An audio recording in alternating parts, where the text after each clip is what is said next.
Most Americans don't follow Venezuela. They don't track its oil exports. They don't watch tankers moving through the Caribbean. But every week, they pay for it. Over the last year, gasoline prices, shipping costs, and everyday essentials have started creeping up again. Quietly, unevenly. Just enough that many people feel it, but can't quite explain it. This didn't happen because demand suddenly exploded. It didn't happen because companies forgot how to operate. It happened because supply chains were altered in places most people never look. This is how it always begins. A decision is made thousands of miles away. Markets absorb it without panic. Prices barely move at first. Then, with a delay, the cost arrives. At the pump, at the grocery store, on monthly bills that no longer stretch as far as they did. What's unfolding around Venezuela fits this pattern exactly. Not as a political story, as a supply story. Energy markets don't respond to intentions, they respond to flow. When barrels are removed, delayed, or rerouted, prices don't react emotionally. They adjust mathematically, not immediately, inevitably. And that adjustment never stays contained. Higher fuel costs raise transportation expenses. Transportation feeds food, retail, and services.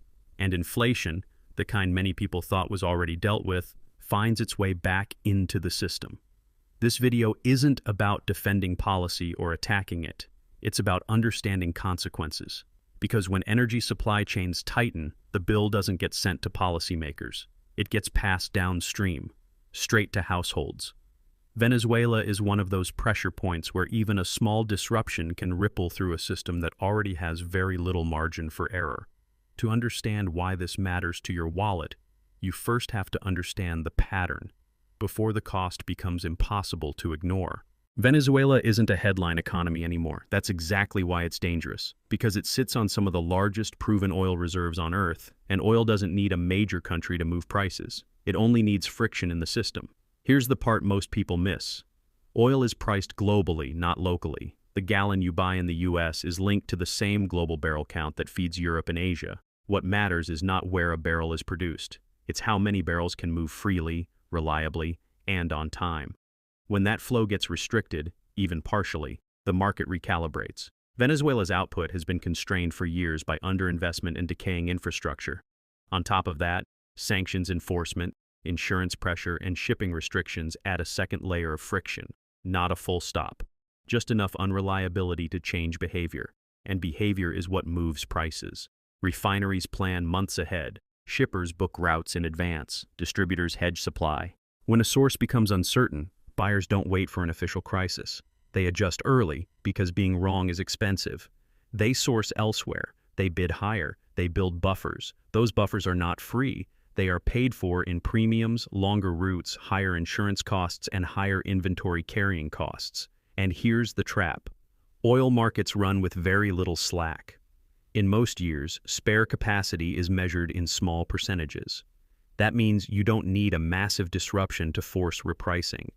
A modest loss of reliable supply is enough to move the marginal barrel, and the marginal barrel sets the price for everyone. That cost doesn't stay on a trading screen. Fuel is an input into almost everything. Trucking, agriculture, manufacturing, retail. Every mile a truck drives, every container a ship moves, every product that gets delivered to a shelf. So energy disruptions rarely look dramatic at first. There's no instant collapse. There's a slow tightening, step by step, until the cost base of the economy shifts. Venezuela isn't the whole story, but it's part of the chain. And once you see how the chain works, the next question becomes unavoidable. This isn't new.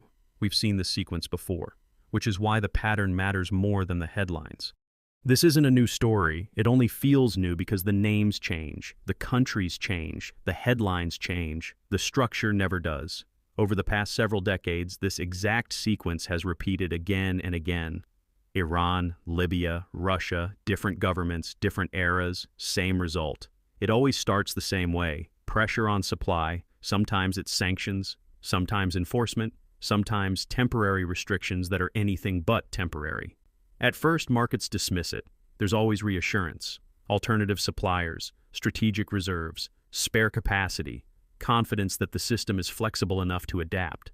And for a short time, it is. Prices stay calm. Consumers notice nothing. Commentators declare the risk contained. Officials insist the situation is manageable. That's phase one. Then phase two begins. Flows become unpredictable. Insurance costs rise. Shipping routes get longer and more expensive. Buyers stop competing for the cheapest supply and start competing for the most reliable supply. That shift is subtle, and it's expensive. Margins compress quietly. Contracts get rewritten. Costs get locked in. This is where the damage accumulates without headlines. By the time anyone talks about it, it's already embedded.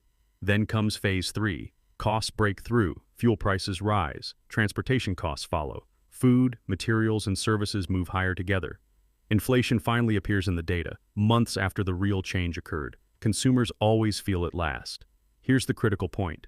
Energy markets don't need a total cutoff to reprice. They don't need a crisis. They only need uncertainty. A few million barrels delayed, rerouted, or made unreliable is enough to force a global adjustment. That's why Venezuela matters in context.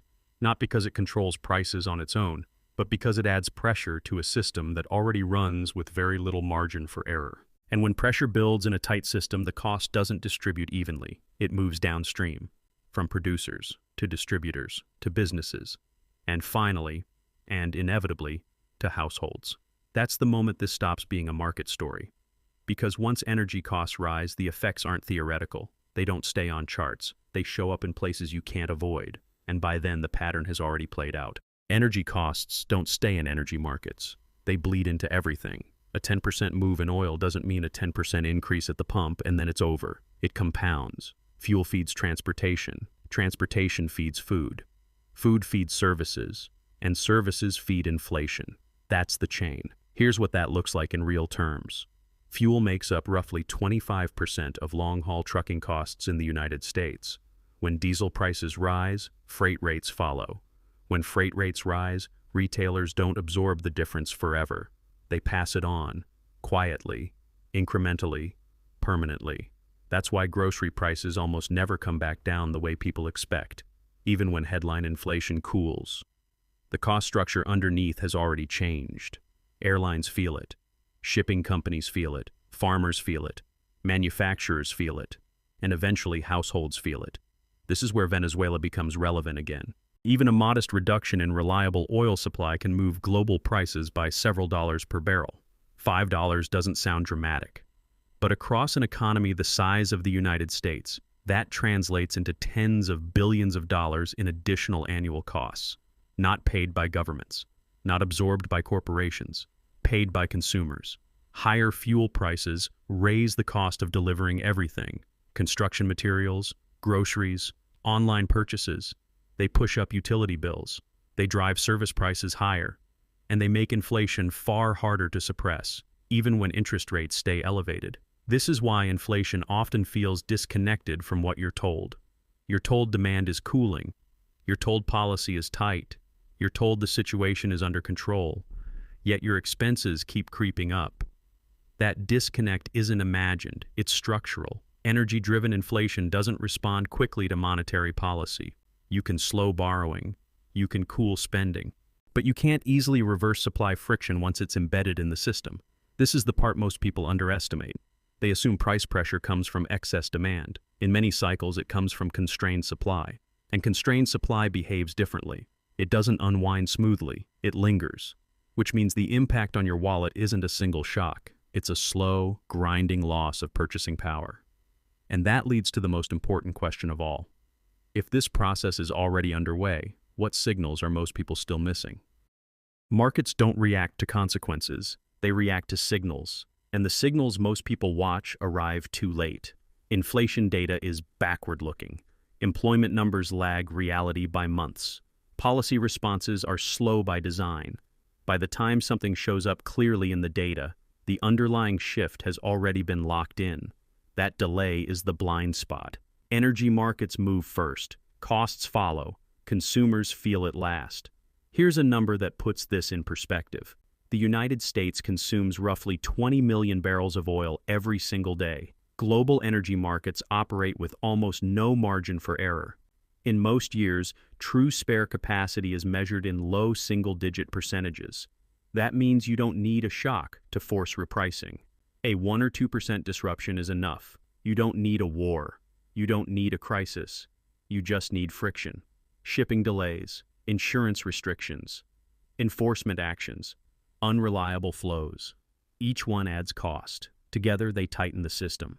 What makes this phase especially dangerous is how normal it looks.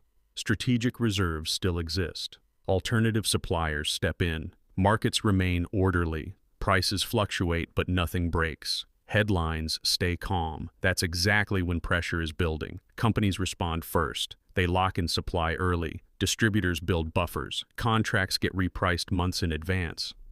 Those decisions don't make the news, but they quietly reset the cost base of the economy. Once that happens, the outcome is largely predetermined.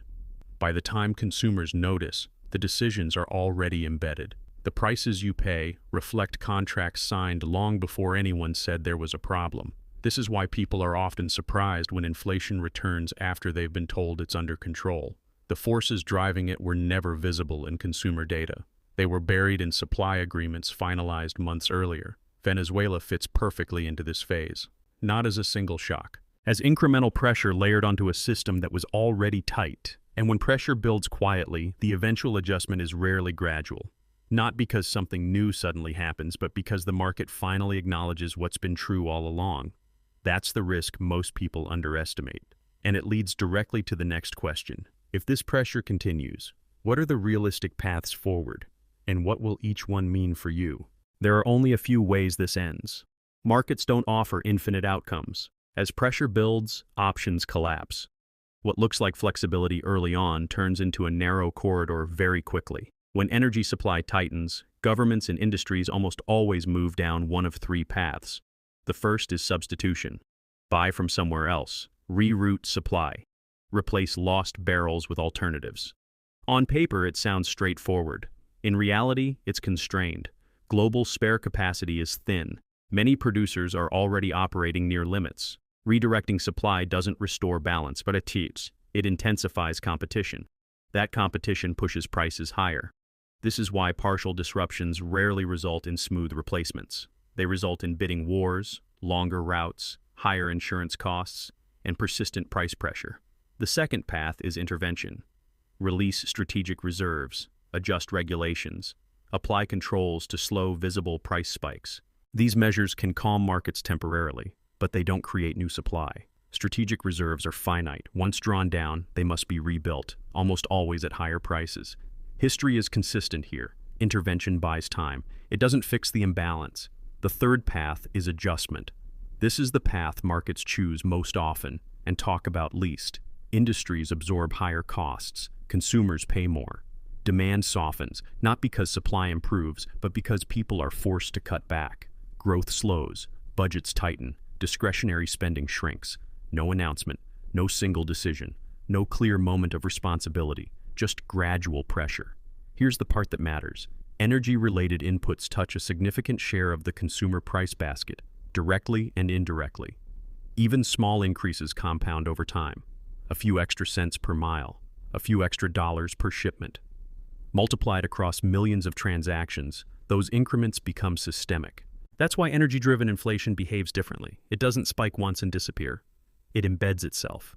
If pressure from places like Venezuela persists, none of these paths are painless. They differ only in who pays first and how visible the cost becomes. Markets always choose the path of least resistance, and that path almost always runs straight through consumers, which brings everything back to the same point. This isn't about predicting the exact next move. It's about recognizing the direction before it becomes undeniable, because by the time it's obvious, the adjustment has already happened. And that's why the final piece matters more than most people expect. This was never about Venezuela, and it never will be. It's about how fast decisions made far from your life show up inside it, in your expenses, in your budget, in the cost of simply maintaining the same standard of living. Energy markets are unforgiving. They don't respond to explanations or intentions. They respond to math. When supply tightens, prices adjust. When prices adjust, costs move through the system. And once those costs are embedded, they don't unwind easily. The United States consumes roughly 20 million barrels of oil every single day. In a system with almost no margin for error, even a 1 or 2% disruption is enough to reprice transportation, manufacturing, and services across the entire economy. That's not a theory. That's arithmetic. History makes this clear. Energy pressure doesn't arrive with a siren. It builds quietly. Contracts are rewritten. Shipping is repriced. Supply is locked in at higher costs.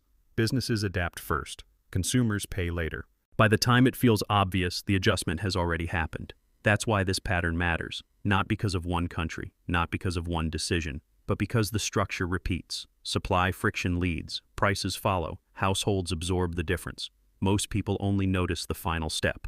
Higher bills, less flexibility, tighter margins, and the sense that money doesn't go as far as it used to, without a clear reason why. The reason is almost always upstream. If you understand that chain early, the outcome isn't shocking. If you don't, it feels sudden, even though it never was. This is how energy decisions turn into inflation. This is how foreign policy turns into household expense. And this is how economic pressure spreads without ever asking permission. Venezuela isn't the end of this story. It's one pressure point in a system that's already tight. In the next part, we'll look at where this same structure is forming next, beyond Venezuela, and why these pressure points are appearing faster than most people expect. Because once you see the pattern, you don't stop seeing it. And once it's visible, the costs are already on their way.